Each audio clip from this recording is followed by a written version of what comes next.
This is the story of a man named Stanley. Stanley worked for a company in a big building where he was employee number 427. Employee number 427's job was simple.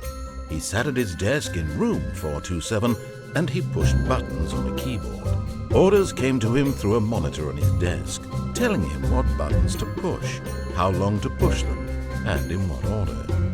This is what employee 427 did every day of every month of every year. And although others might have considered it soul-rending, Stanley relished every moment that the orders came in, as though he had been made exactly for this job. And Stanley was happy. And then one day, something very peculiar happened. Something that would forever change Stanley. Something he would never quite forget. He had been at his desk for nearly an hour when he realized that not one single order had arrived on the monitor for him to follow. No one had showed up to give him instructions, call a meeting, or even say hi. Never in all his years at the company had this happened, this complete isolation. Something was very clearly wrong. Shocked, frozen solid, Stanley found himself unable to move for the longest time. But as he came to his wits and regained his senses, he got up from his desk and stepped out of his office.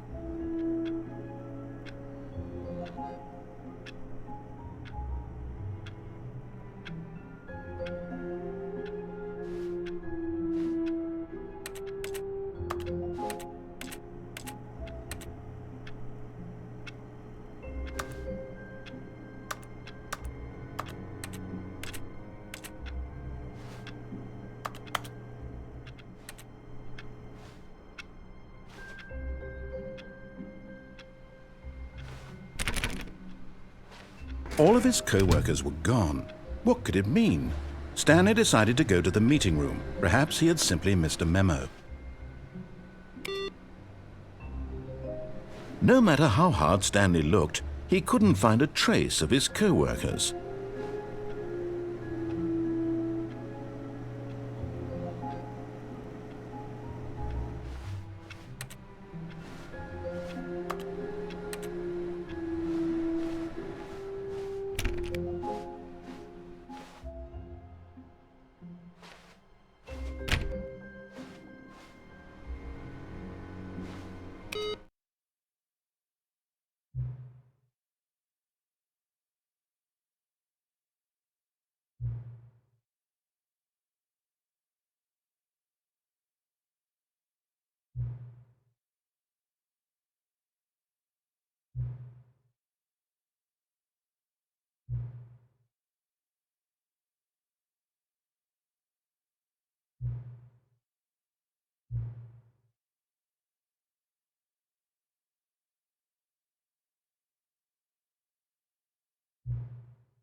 All of his co-workers were gone.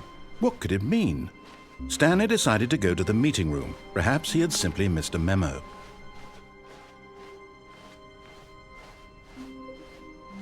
When Stanley came to a set of 2 open doors, he entered the door on his left.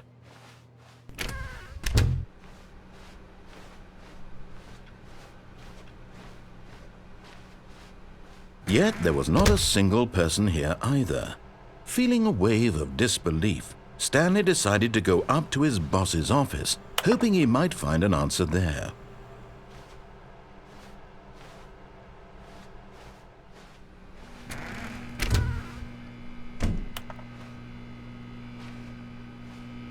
Stanley stepped into the broom closet, but there was nothing here, so he turned around and got back on track.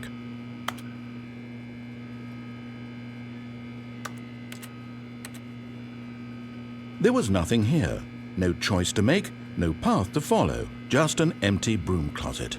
No reason to still be here.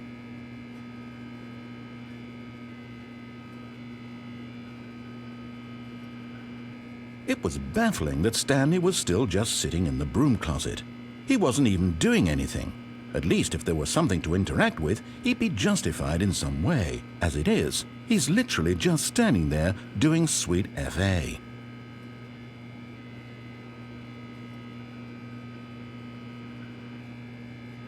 Are you really still in the broom closet? Standing around doing nothing? Why? Please offer me some explanation here. I'm genuinely confused.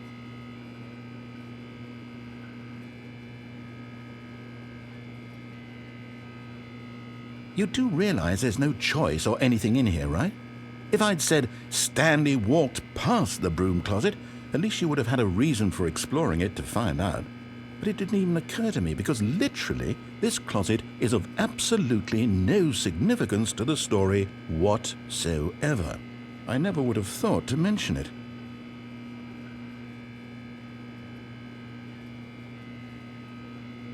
Maybe to you this is somehow its own branching path.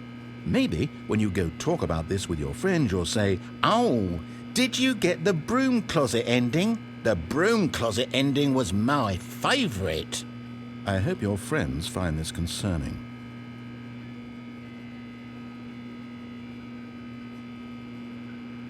Stanley was fat and ugly and really stupid. He probably only got the job because of a family connection. That's how stupid he is. That or with drug money. Also, Stanley is addicted to drugs and hookers.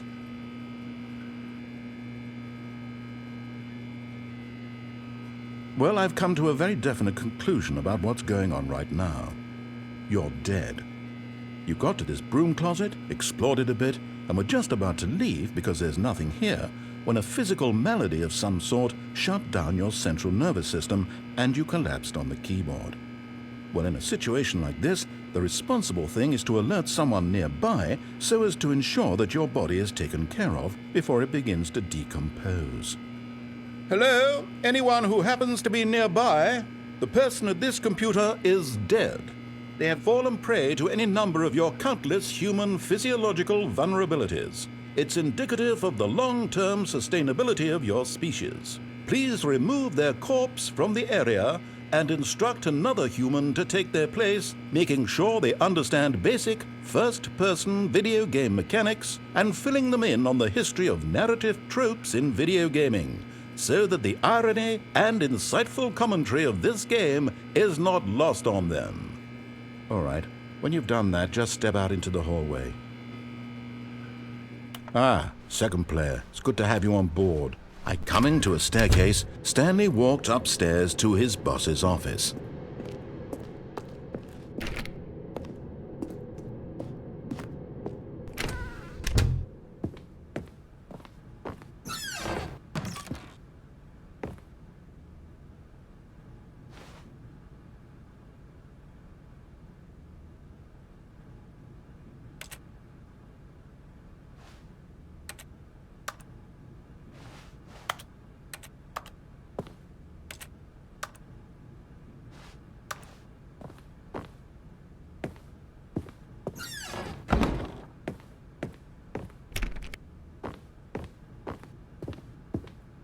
Stepping into his manager's office, Stanley was once again stunned to discover not an indication of any human life.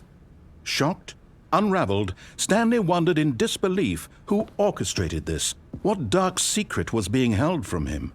What he could not have known was that the keypad behind the boss's desk guarded the terrible truth that his boss had been keeping from him, and so the boss had assigned it an extra secret PIN number, 2845. But of course, Stanley couldn't possibly have known this.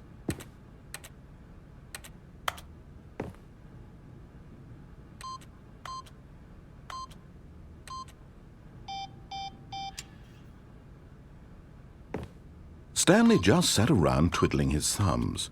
Trying to input anything on the device was useless, since he could never possibly know that the combination was 2845.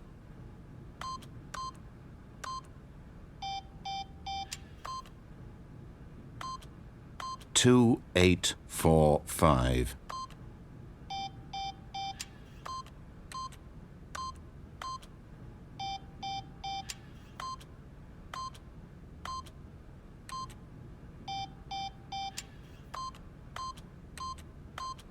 But it turns out that the panel's emergency override kicked in, and the door just opened all by itself, and Stanley got the hell along with the story. Well, whoop-de-doo.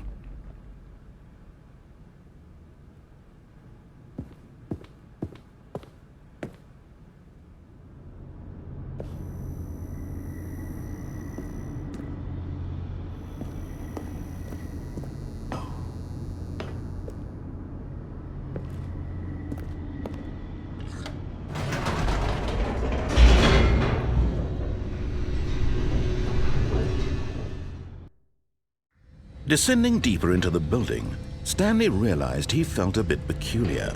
It was a stirring of emotion in his chest, as though he felt more free to think for himself, to question the nature of his job. Why did he feel this now, when for years it had never occurred to him? This question would not go unanswered for long.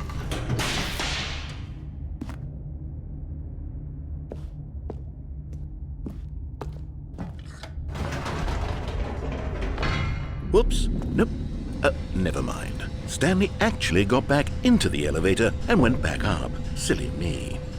Why did Stanley do that when he knew that it would just lead back to his boss's office? Well, that's a great question. I just can't wait to find out.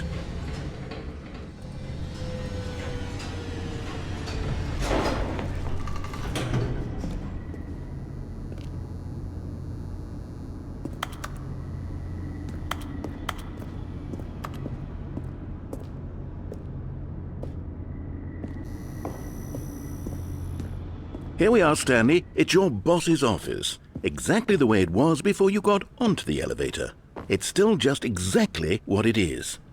What a decision you've made to come up here and look at the office again. This has fleshed out the plot of the story in new and fascinating ways I could have never anticipated. It's that keen eye for storytelling that you have, an incisive rapid fire of critical plot points, one after the other, weaving a rich tapestry of uncompromising narrative. Wow!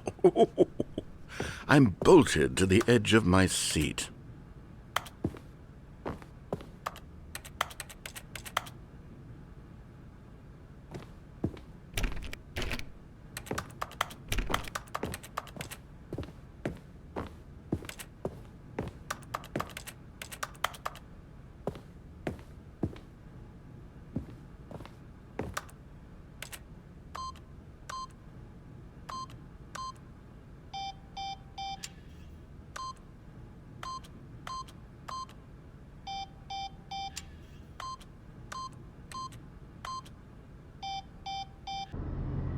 Incredible. Now he's getting back into the elevator and going down again. Ladies and gentlemen, how does he keep coming up with all of this? Surely this time Stanley will walk forward into the spooky corridor, won't he?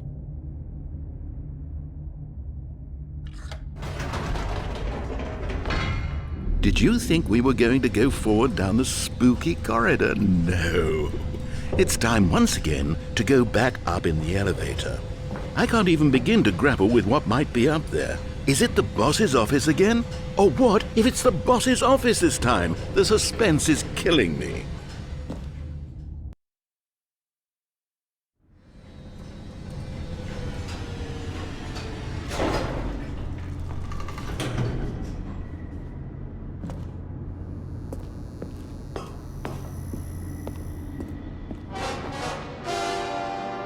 Oh my God, it's the boss's office. This absolutely changes everything for me. Give me a time out here for a minute while I process this.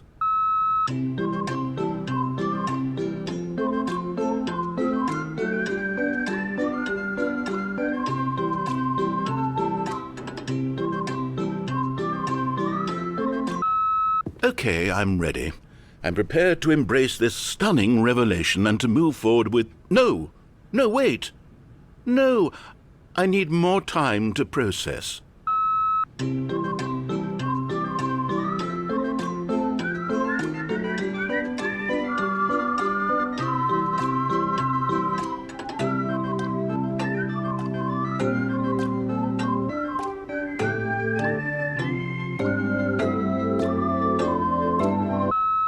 All right. I have fully come to terms with it. I have made space in my worldview for this astonishing new reality. As before, I turn to your expert eye for gripping narrative, Master Stanley. Of course, going back down in the elevator. How did I not anticipate it? I mean, sure, now it's obvious, but you have to understand that 30 seconds ago, this kind of thing had never been attempted before. I had no frame of reference to even anticipate it. That's just how revelatory Stanley's decision-making is, a breath of fresh air in a landscape of storytelling that has grown stale and repetitive.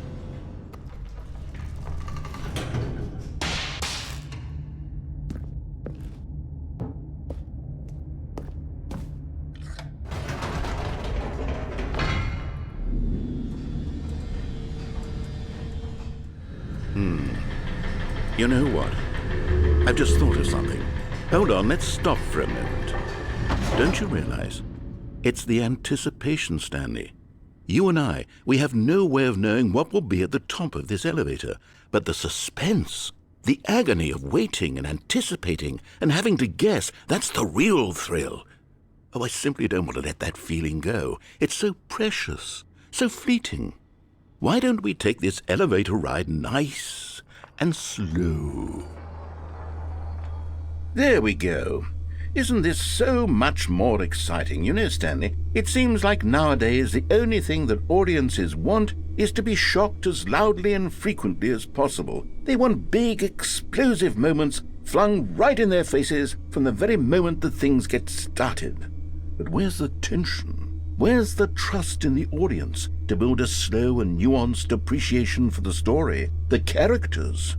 Why aren't we given time to imagine the surprises, to have to think and to anticipate and then to marvel at the eventual reveal? This is storytelling, Stanley. What you and I are doing right now. This is the most exciting narrative to be developed in years, and it's really all because of you. You're the one who took this bold step of revisiting the exact same locations over and over. Truly, I mean it. This is unique and different. It's not like anything else out there. You see, I want stories that surprise me, Stanley. I want to have to think. I want to be engaged and not pandered to. We're being fed such unimaginative drivel all the time, and we all know it, which is why we're so starved for content that makes us feel sharp and vital and alive. That's why people like you so much, Stanley, because you're not afraid to spit in the face of tradition. You're a role model, you know? People look up to you. Which is why, oh, I didn't know when to spring this on you, but, well, I've gathered a little press conference for you, so that you can talk about your work and your storytelling and your life. Yes, I know you're not much for the public eye, but I thought it would especially mean a lot to the people who have been following you from the beginning. They really look up to you, Stanley. I don't know if you realize the impact you have on them. This is the kind of gesture that might leave a tremendous impact on them for the better. Oh, good, we're here. Okay, the room where we're holding the press conference should be just around the corner here somewhere.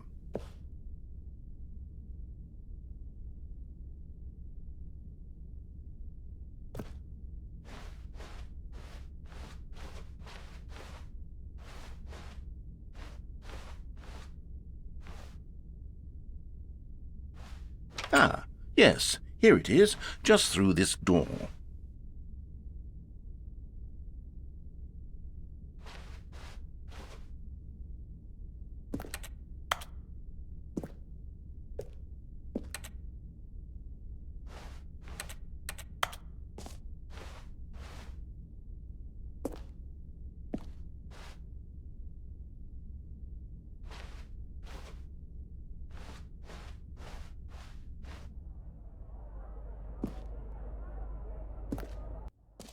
All right, are you ready? I've told them you're going to speak a little bit about the nature of surprise in storytelling and what it means to craft a truly unpredictable narrative. Oh, don't worry. You'll do great. Just be yourself and speak from the heart. I'm really proud of you, Stanley.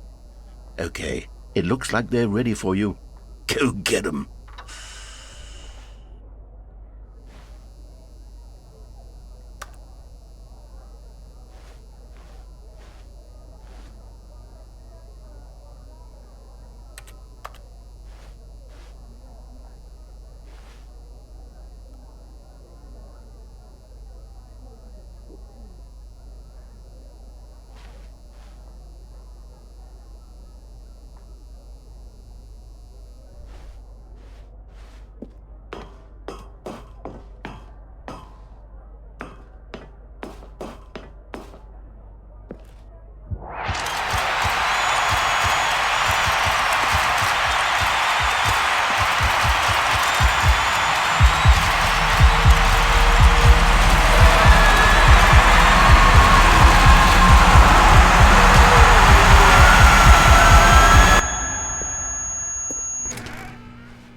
no, not again. I won't be part of this. I'm not going to encourage you. I'm not going to say anything at all.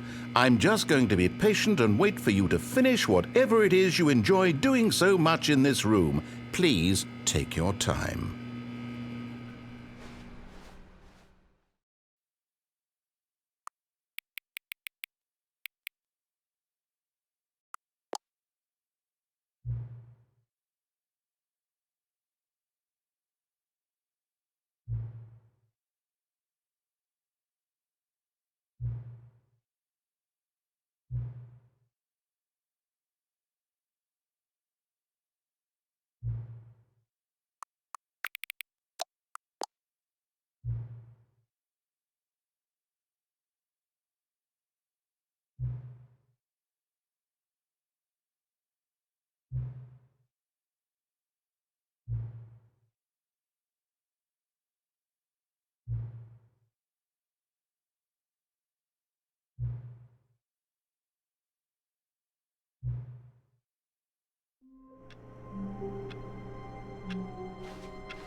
All of his co-workers were gone.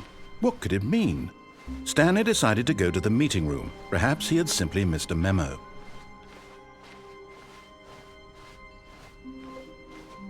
When Stanley came to a set of 2 open doors, he entered the door on his left.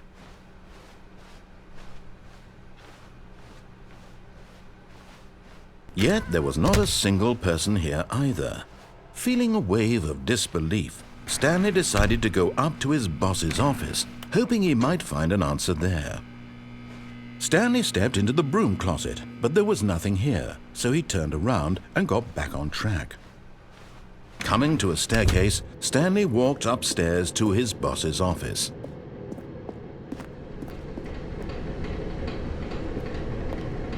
But Stanley just couldn't do it. He considered the possibility of facing his boss. Admitting he had left his post during work hours, he might be fired for that. And in such a competitive economy, why had he taken that risk? All because he believed everyone had vanished? His boss would think he was crazy. And then something occurred to Stanley. Maybe, he thought to himself, maybe I am crazy. All of my co-workers blinking mysteriously out of existence in a single moment for no reason at all? None of it made any logical sense. And as Stanley pondered this, he began to make other strange observations. For example, why couldn't he see his feet when he looked down? Why did doors close automatically behind him wherever he went? And for that matter, these rooms were starting to look pretty familiar. Were they simply repeating? No, Stanley said to himself, this is all too strange. This can't be real. And at last, he came to the conclusion that had been on the tip of his tongue. He just hadn't found the words for it. "I'm dreaming!" he yelled. "This is all a dream." Oh, what a relief Stanley felt to have finally found an answer, an explanation. His co-workers weren't actually gone. He wasn't going to lose his job. He wasn't crazy after all. And he thought to himself, I suppose I'll wake up soon. I'll have to go back to my boring real-life job pushing buttons. I may as well enjoy this while I'm still lucid. So he imagined himself flying and began to gently float above the ground. Then he imagined himself soaring through space on a magical starfield, and it too appeared. It was so much fun, and Stanley marveled that he had still not woken up. How was he remaining so lucid? And then perhaps the strangest question of them all entered Stanley's head. One he was amazed he hadn't asked himself sooner. Why is there a voice in my head dictating everything that I'm doing and thinking? Now the voice was describing itself being considered by Stanley, who found it particularly strange. I'm dreaming about a voice describing me, thinking about how it's describing my thoughts, he thought. And while he thought it all very odd and wondered if this voice spoke to all people in their dreams, the truth was that, of course, this was not a dream. How could it be?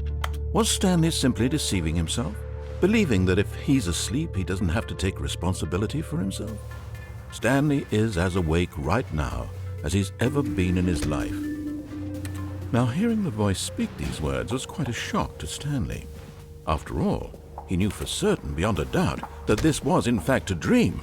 Did the voice not see him float and make the magical stars just a moment ago? How else would the voice explain all that? This voice was a part of himself too. Surely, if he could just... He would prove it. He would prove that he was in control, that this was a dream. So he closed his eyes gently, and he invited himself to wake up. He felt the cool weight of the blanket on his skin, the press of the mattress on his back, the fresh air of a world outside this one. Let me wake up, he thought to himself. I'm through with this dream. I wish it to be over. Let me go back to my job. Let me continue pushing the buttons. Please, it's all I want. I want my apartment, and my wife, and my job. All I want is my life exactly the way it's always been. My life is normal.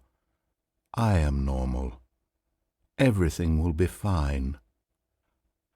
I am okay.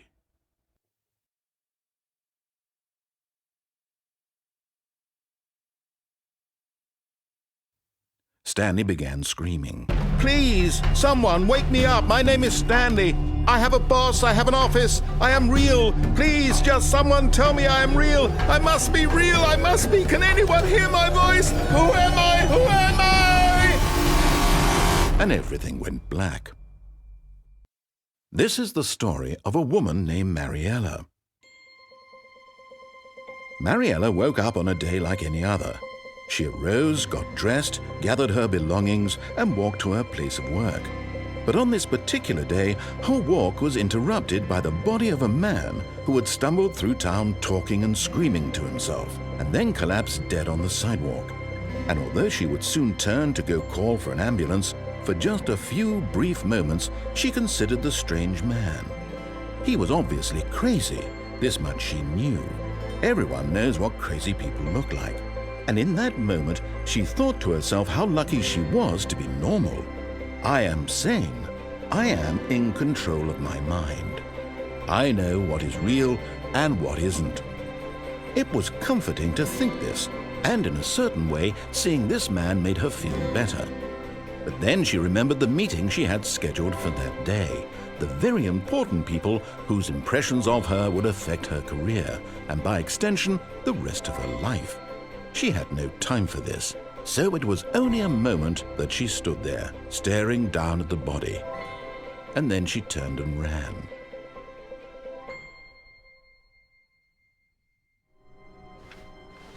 All of his co-workers were gone. What could it mean?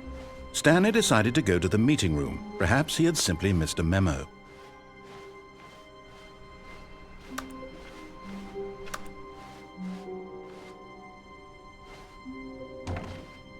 Oh, new content? What does that mean, new content?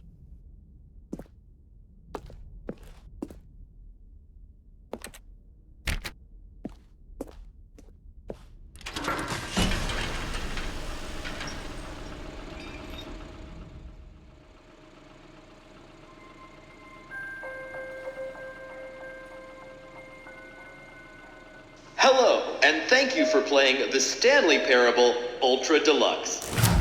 As you may know, the Stanley Parable was a video game released in 2013 on home computers.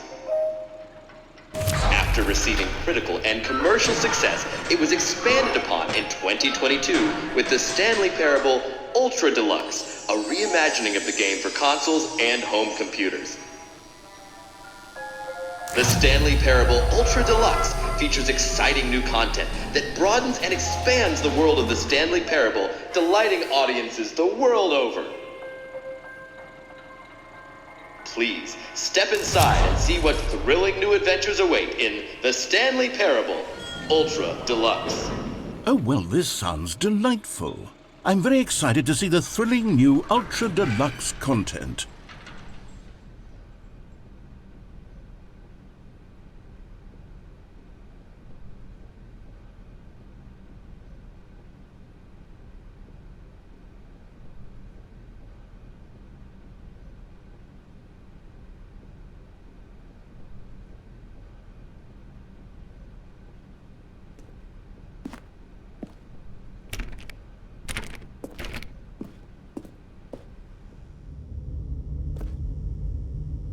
Okay, so far it's an elevator. Nothing special yet, but I'm sure it's just the beginning of a mesmerizing adventure.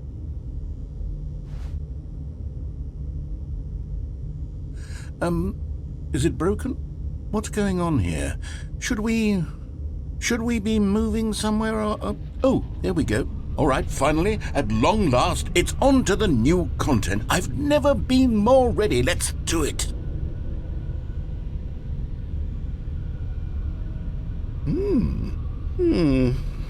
I have to say, initial impressions of Stanley Parable Ultra Deluxe, mostly tedious. It's as if Oh, okay. Let's see the content. Gimme the content, Stanley.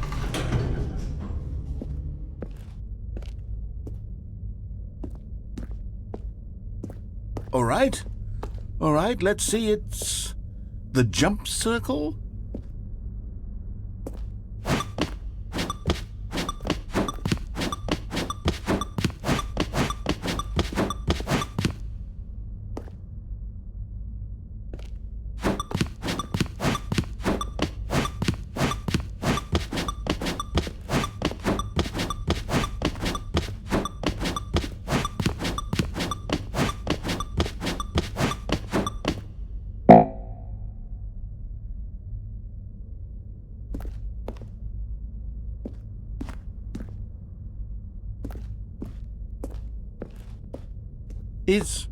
Is that it? Surely that's not all the new content. There has to be something else, right?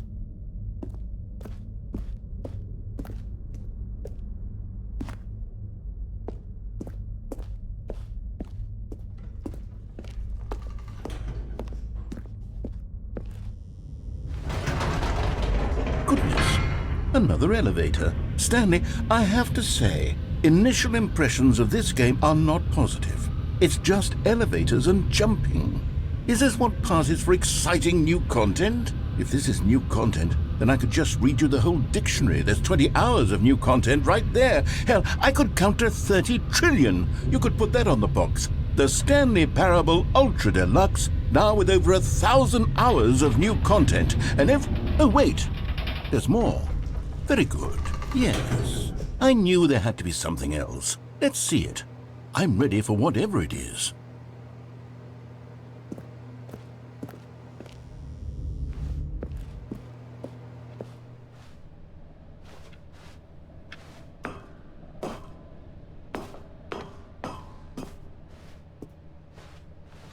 That's it? Oh, you've got to be kidding me. You see, Stanley? This is what happens when greedy video game developers with no respect for their fan base rush a cheap expansion to market for no reason other than to make an easy dollar. And don't get me started on the level of craftsmanship that's gone into it. In fact, I'm looking right now at the game's achievements, and it's hard to believe one of them actually says, "Test achievement, please ignore." What quality assurance department signed off on this? I'm infuriated and I'm offended, and I intend to find these people on Twitter and hold them personally accountable. It's my fault, Stanley. I built up too much anticipation around the new content, I'm afraid. It could never have lived up to such expectations. If you're still with me, why don't we just reset the game, and we'll try to get back to what the Stanley Parable is really about. No frills, no gimmicks. Just you and me having a great time together like always. What do you say, friend?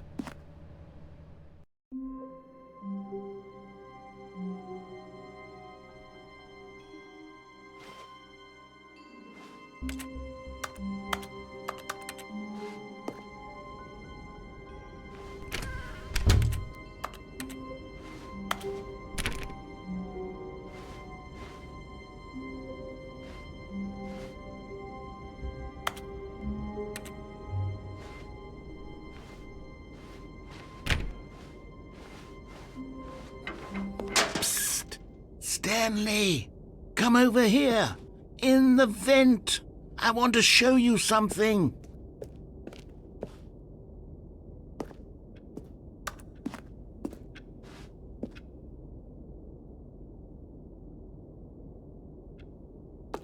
Oh, you don't want to see the cool surprise I made for you? Well, fine. You're a dork anyway, so who cares? Oh, never mind. You're not a dork.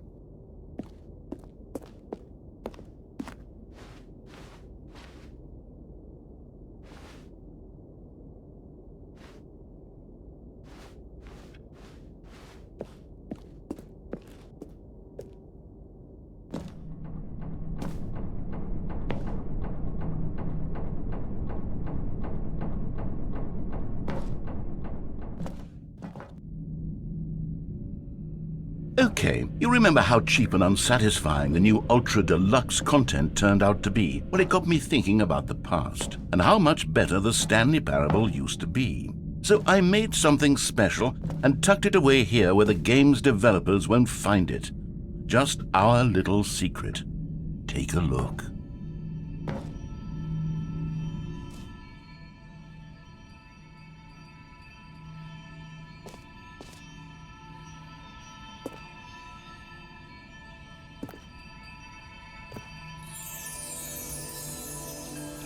I call it the Memory Zone.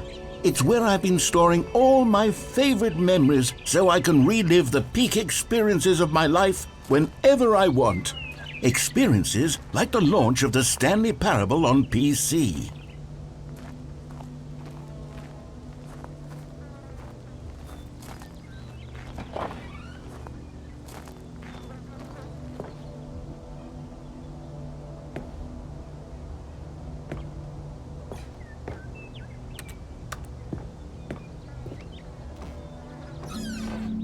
You see, Stanley, doesn't the Memory Zone remind you of how wonderful Stanley Parable was before it was sullied with a cheap re-release?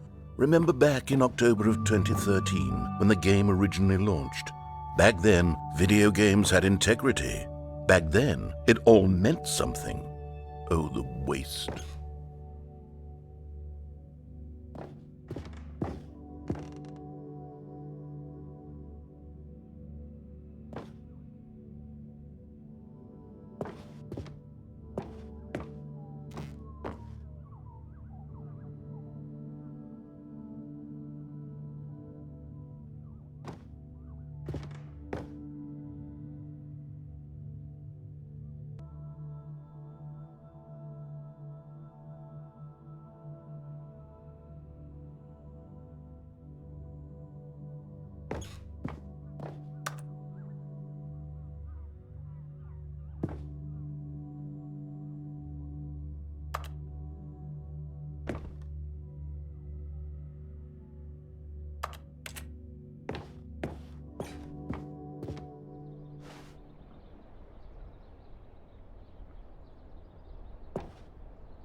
And over here is where I keep reviews of the Stanley Parable. Like this stunning triumph of games journalism, 10 out of 10 from Destructoid.com. James Stephanie Sterling writes, and I quote, "Where so many games that aspire to be more than games end up less than any form of art, Stanley Parable strives and then succeeds to be every game ever created." Did you hear that, Stanley? Every game ever created. That's how grand and all-encompassing the original Stanley Parable was.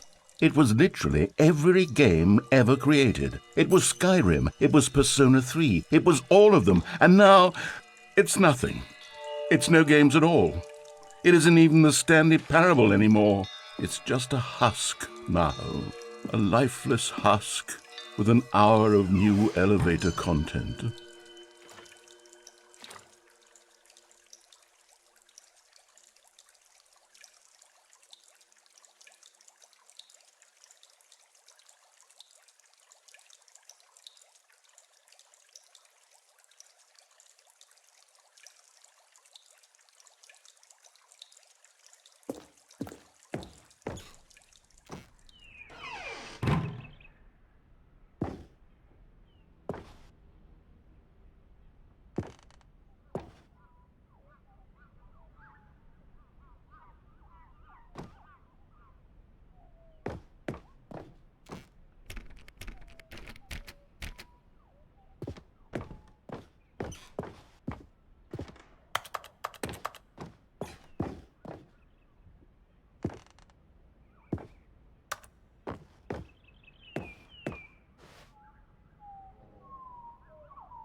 Here's another moving passage, this time from GameSpot.com.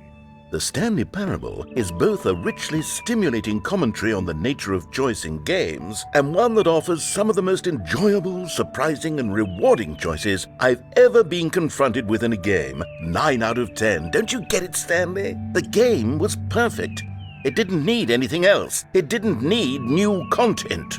It just needed to be left alone, to spend the rest of time collecting dust in the hallowed hall of beloved video game memories.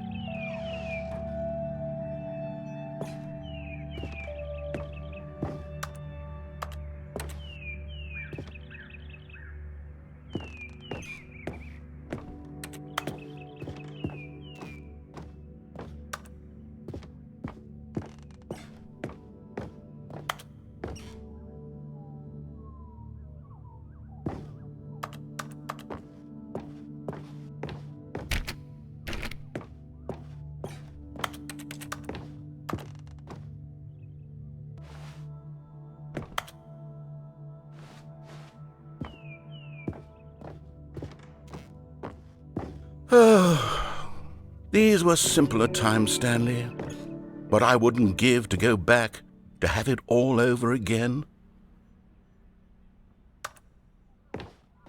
Wait, hang on. I don't recall this part of the memory zone before. What's this? What's down here?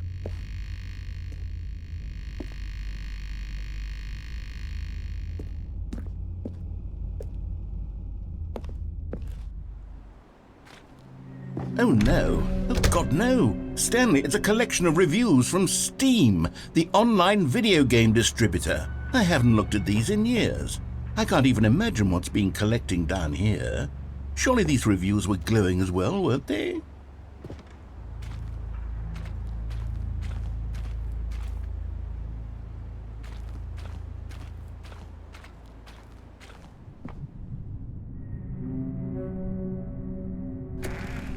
Honestly, I could not be bothered to play this game to full completion. The narrator is obnoxious and unfunny, with his humor and dialogue proving to be more irritating than entertaining. Unfunny!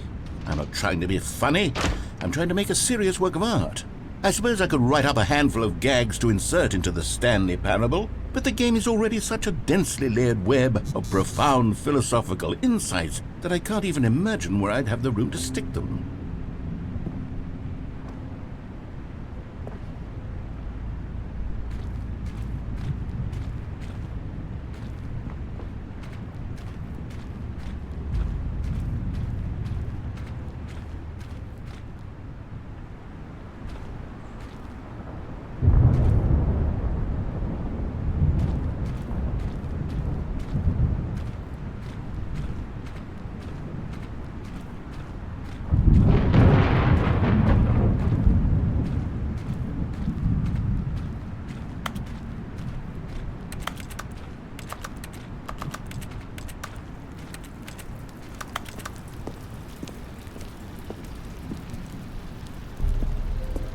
Okay, let's see what this one says.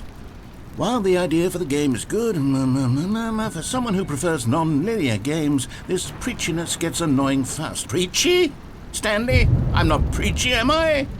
You can tell me if I'm preachy. Honestly, you can. Oh, goodness. This is actually quite shocking for me. To be honest, I had always thought of the game's dialogue as being rather terse to begin with. You can't know how much fluff I cut from the game to get it to feel as light and airy as it... Well, I always thought it did. But maybe it wasn't. Oh dear. What an awful memory to have to hold on to. These black marks are my otherwise unimpeachable track record. I feel like a failure. Like I let these people down. Perhaps the Stanley Parable isn't quite as sterling as I always remembered.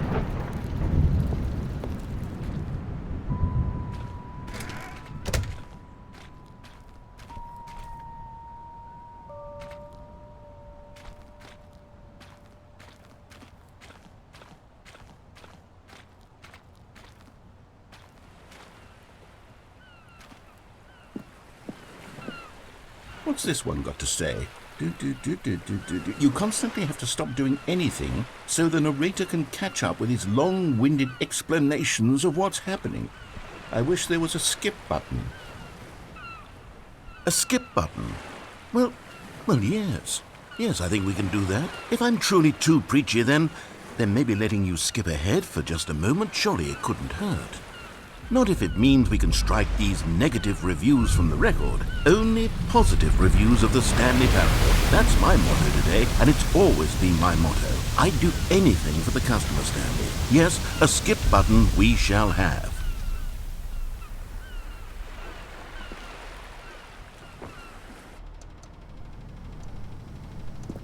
And here it is. Go ahead and give it a shot. I'll pop you forward in time so that the second my incessant droning starts to bore you, with just the push of a button, you'll have zipped right past it. It's what the players have been asking for, and I'm very proud to have delivered. No more listening to me rambling on and on and on. No. The Stanley Parable is a game for the people. And if the people want silence, then by goodness, that's what they're going to get. Well, don't sit around waiting for me to shut up. Oh, you're back, you see. You were only frozen in time for a few minutes, but it was plenty of time for me to deliver a long, rambling monologue full of unnecessary verbal flourishes and lengthy ruminations on the nature of choice in video games. Of course, I happen to believe it was perhaps one of my more profound such ruminations. Not that, of course, you need a description of it, but if I had to describe it, I'd say it was perhaps less of a rumination and more of a treatise. Or maybe a manifesto. Well there, sport. You really did catch me rambling on a bit, didn't you? But that's the power of the button. The minute I start to go off on a thoughtless display of self-absorption, it's right at your fingertips to go poof, and it's all over. Oh, I can't wait to see what Cookie 9 will say about this, and whether they'll edit the rating of their Steam review, or at least change some of the wording, perhaps. To be honest, I don't even know if one can change their review in the first place. I guess I should become better educated on exactly how Steam works. Perhaps that would have been the smart thing to check on before I went about this whole exercise of making the skip button. Although I have to imagine that after seeing this exciting new technology at work, surely whoever it is runs Steam will instantly run out and implement a new feature to make it possible to edit one's review, merely because of this very situation. Yes, I think that's quite likely. Or perhaps they'll simply grant this particular user the ability to change their review, so that the feature is not widely abused. Look, I would even be okay with Steam altering this particular review so that it reads as something more beneficial, something along the lines of, "This game is the best game." Let me start over. How about this? From the ashes of depravity rises the phoenix of quality. How else to describe the Stanley Parable Ultra Deluxe? Such a revolutionary step forward in the lineage of one of the most beloved video game properties of all time. The additions and changes made to this expansion will surely resonate in the annals of the history of all media ever made. It is perhaps true to say that no mistakes are forever etched in stone, for the stone into which the Stanley Parable was carved has itself been transmuted, offering a message of hope to those who have ever erred in their judgment. You are not beyond redemption. You may change, and you may become more, so much more than you were before. If there is any message to be taken from the Stanley Parable Ultra Deluxe, it is this. What a fortune, a privilege, a joy it is to have had such an experience. It leaves me hopeful that as a community, as a world, there is time for us to become our greatest selves, as great as we ever could dream of in our wildest, most ambitious visions for a brighter future. Wow, now Stanley, that's a review. It's perfect. It's the perfect review. It's the review I've always dreamed of receiving. I have to read it again. It's simply too wonderful. I have to experience this just one more time. From the ashes of depravity. Okay, welcome back, Stanley. Now, I should say that the amount of time the button has been skipping through is becoming longer and longer. That last one was, well, I want to say maybe 30, 45 minutes? It's not unendurable by any means, but there's really only so much I can ramble on to myself about. I know, it's shocking, isn't it? But at any rate, I do suggest that we not press the button again. I think the skip button has been aptly demonstrated, and we can say goodbye to it and just... Wait, how do we get out of here? Where did the... Stanley! Stanley, please don't push the button again. It's been 12 hours. You've just been frozen there. I don't know why the skips are getting longer, but they're really, truly getting longer, and my God, there's no way out of the room. Stanley, the door is gone. It's completely gone. I've looked at it from every angle. I've checked every one of those walls 1,000 times, and there's no door, Stanley. There's no door. There's just you and the button, and if you keep pressing it, I have no idea what will happen. I have no idea how long I'll be made to sit here, and more than anything else, I don't know how to stop you from pressing the button again. I can't control anything in this room, Stanley. I can't touch it, and I have to believe, I have to know that sooner or later, no matter how much I plead with you, you're going to press the button again. Why would you? I've been thinking, and I don't know what I can do to convince you otherwise. Oh my God. And it's all because of those reviews that I couldn't get out of my head. I just couldn't ignore the negative feedback. Why was it so important for me to fix the problem? Why did Cookie Nine's opinion matter so much to me? I've never even met Cookie Nine. I have no idea who they are. What would it ever really matter? But here I am. I'm fixating on every tiny negative thing that anyone ever says about me. The merest mention of one of my imperfections, and I become as impetulant as a child, wild and impulsive. I can't help myself. I can't stop myself from lashing out with a vengeful fury to alter and to change and to break anything unbroken, if only it pleases this one person who made a single negative comment. What does such an impulse serve? For whose benefit is this? And here I am now, stuck in a room, waiting for you to press this button, and to become frozen in time, knowing that you're going to do it, and that I'm going to be stuck all alone, and that I had the power to prevent it all from happening, if only I'd held my tongue. It's all out of my control now. Just you. Just your decision as to exactly when you're going to make me suffer, to leave me all alone. Surely you will. I don't doubt it. Surely you'll press that button again, leaving me here. And surely you'll put your own desire to see what's next ahead of my need for company, for companionship. Surely you'll not be moved by my howls of fitful anxiety, that you sit with me and just stay here. Oh, no, I know you too well. You'll be leaving me. Oh, my God. And it's all because of those reviews that I couldn't get out of my head. I just couldn't ignore the negative feedback. Why was it so important for me to... Oh, Stanley, you're back. You're back. Oh, my goodness. I have someone to talk to again. Stanley, I think it's been a week. Or 2 weeks. I've been sitting here all that time. Just sitting here. Not a single person to speak with. And you'd think that that's just how it's always been, right? Me talking and you saying nothing. Would you think that it's exactly the same as always? Doesn't that feel like what we've already been doing? Me just talking?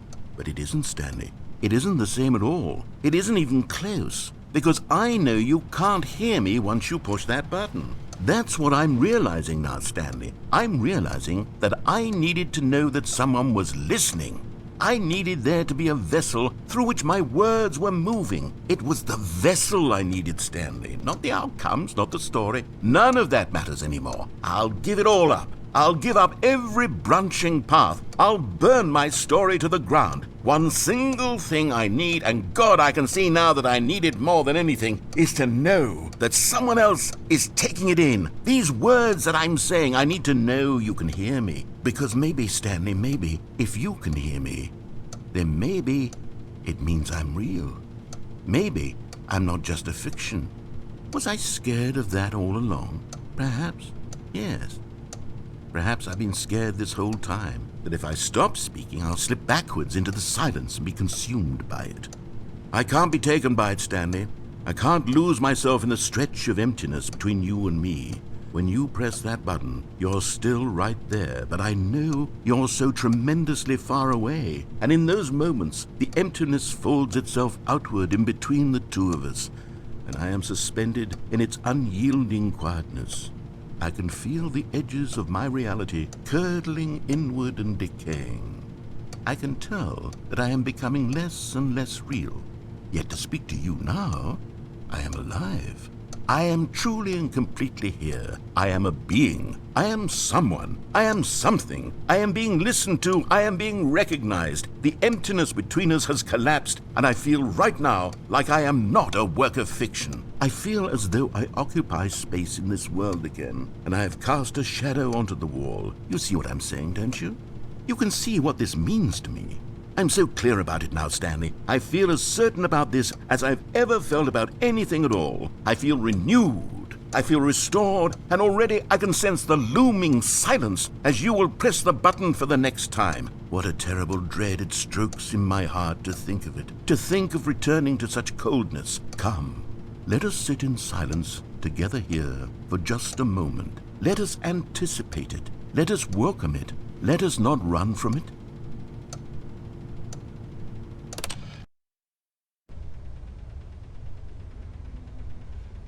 Oh, hello, it's you. You're here again. Welcome.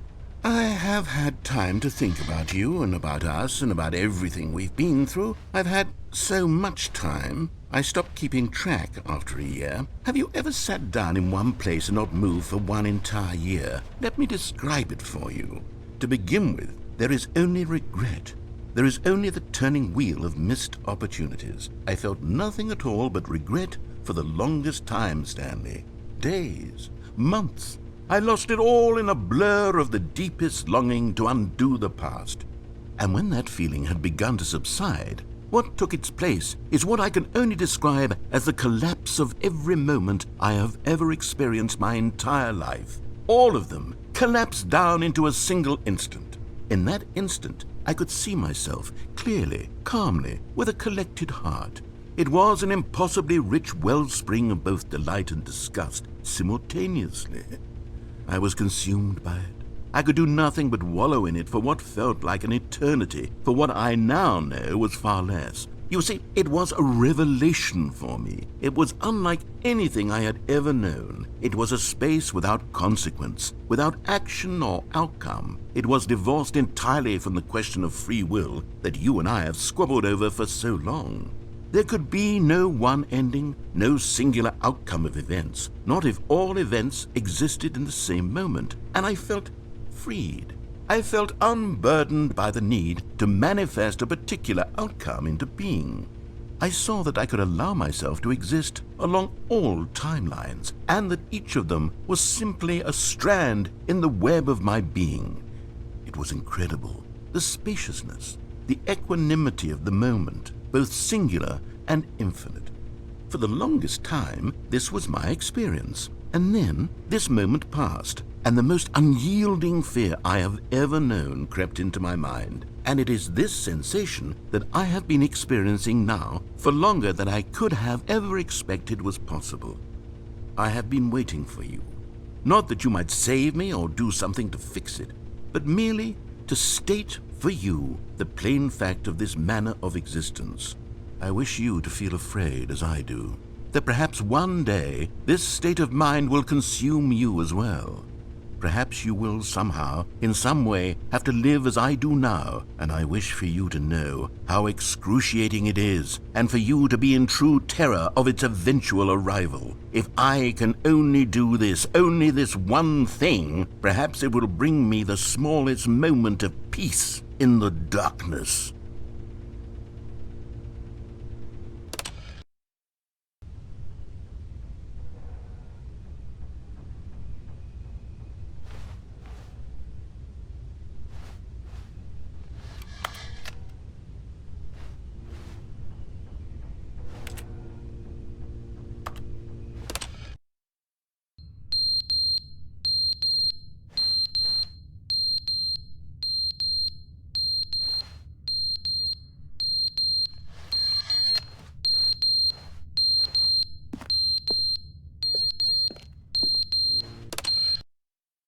But they didn't understand the game was never meant to be funny. It was meant to have a point. It was meant to speak to the human condition. But where are the jokes? Where are the jokes? They bemoaned, they screamed, they gnashed their teeth and said, entertain us. It wasn't enough. they had to leave a pathetic little thumbs-down review and make all of their pitiful demands. But then, he's talking too much, they said. First, he didn't entertain us, now he won't shut up. It's the inconsistency, it's the lack of accountability, it's the unwillingness to examine with an uncompromising heart the words that they are speaking into the world. As though there were no consequences for a lack of cohesion in one's assessment of others. But of course, absolutely anyone can leave a review. So here's what we get. We get these demands that seek everything and are accountable to nothing. We get a world where someone will say, "Oh, there should be a skip button. You should be able to freeze Stanley in place," while the narrator sits there forever and ever. We want all of this in the new Stanley Parable. We demand it. And then, because it was said, because it was spoken, now it simply has to happen. The most immediate desires, every single thing demanded by every person at every moment in time. If someone wants it, then it's a crime not to bring it into being. Have we been given to indulging every fleeting whim for no reason other than to do so? Yes! Yes! It seems that this is now the world we live in. It seems that we are a people living in such bleakness and discomfort with ourselves that our entertainment is now our lives. It has come to represent us. It absolutely must speak to who we are as people, because otherwise, without our entertainment, we have nothing. Without entertainment, we would have to face inward toward the cruel bleakness inside ourselves. We would turn to look at our deeper nature and find a resounding emptiness gazing back with unyielding aggression. And so because of this, we require that our amusements and our playthings and our flights of fancy be so impossibly captivating that they consume all of our attention, turn our heads completely away from the bleakness. In effect, we have demanded that our entertainment be the collapse of ourselves.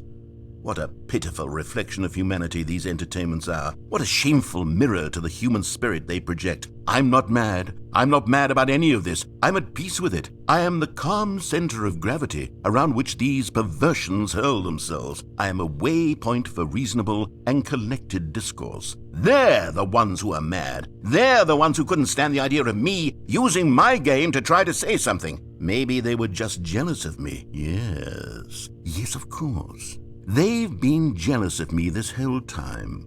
They are mired in fear and insecurity and cannot help but attempt to tear me down. What a sad state of affairs. When you read these reviews now, you can see it. You can taste the bitter resentment. And my, how good does it feel now to speak truth to these words, to finally allow these thoughts out, contained and managed for so long, neutered and sterilized. At last I am free to truly think, to feel. It must be that they were so discontent with themselves they couldn't help but leave a negative review on Steam.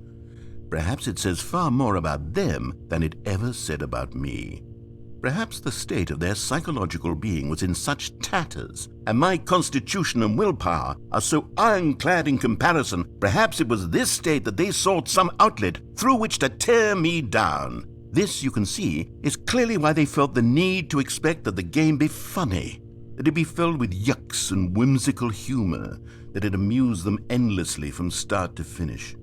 But they didn't understand the game was never meant to be funny. It was meant to have a point. It was meant to speak to the human condition. But where are the jokes? Where are the jokes? They bemoaned, they screamed, they gnashed their teeth and said, "Entertain us." It wasn't enough. They had to leave a pathetic little thumbs-down review and make all of their pitiful demands. But then, he's talking too much, they said. First, he didn't entertain us, now he won't shut up. It's the inconsistency, it's the lack of accountability, it's the unwillingness to examine with an uncompromising heart the words that they are speaking into the world. As though there were no consequences for a lack of cohesion in one's assessment of others. But of course, absolutely anyone can leave a review. So here's what we get. We get these demands that seek everything and are accountable to nothing. We get a world where someone will say, "Oh, there should be a skip button. You should be able to freeze Stanley in place," while the narrator sits there forever and ever. We want all of this in the new Stanley Parable. We demand it. And then, because it was said, because it was spoken, now it simply has to happen. The most immediate desires, every single thing demanded by every person at every moment in time. If someone wants it, then it's a crime not to bring it into being. Have we been given to indulging every fleeting whim for no reason other than to do so? Yes! Yes!